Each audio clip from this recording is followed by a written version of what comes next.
Palestinians and Israelis celebrating in the streets tonight as news of a ceasefire agreement echoes across the Middle East. 15 months of devastating war are set to end in the coming days. Dozens of hostages will be released in phases, along with hundreds of Palestinian prisoners currently held in Israel. There was no other way for this war to end than with a hostage deal. And I'm deeply satisfied this day has finally come, for the sake of the people of Israel and the families waiting in agony, and for the sake of the innocent people in Gaza who suffered unimaginable devastation because of the war. Families of the hostages taken by Hamas during a surprise attack on Israel that killed 1,200 people say they're breathing a sigh of relief, their first in well over a year. I hope the nightmare is over.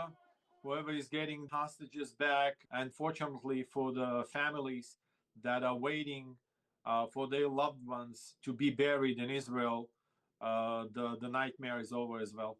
The first of 3 phases of the agreement will see 33 Israeli captives released, including women, children, the elderly, and wounded.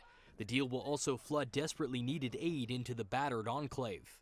All of that happens during a 6-week period.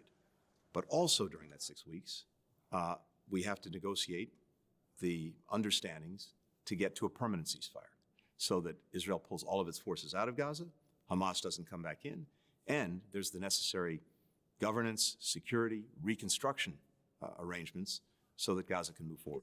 After about 2 weeks, negotiations will begin for the second phase of the deal. Unlike a previous ceasefire agreement that only halted fighting for about a week, Biden says this one is designed to last, even as details are hammered out. Israel will negotiate the necessary arrangements to get phase 2, which is a permanent end of the war. Let me say it again, a permanent end of the war. If negotiations take longer than 6 weeks, the ceasefire will continue as long as the negotiations continue. Hundreds of thousands of displaced people in Gaza can now return to their homes, but many of them will have no home to return to. Israel's 15-month assault has leveled much of the strip, reducing multi-generational homes to rubble. Whoever has a home should return to it. Even if the home is destroyed, we'll set up a tent and stay. The important thing is not to leave our land, not to be displaced. In the third and final phase of the ceasefire agreement, a years-long reconstruction plan will be implemented under international supervision. The Palestinian people have gone through hell. Too many innocent people have died. Too many communities have been destroyed.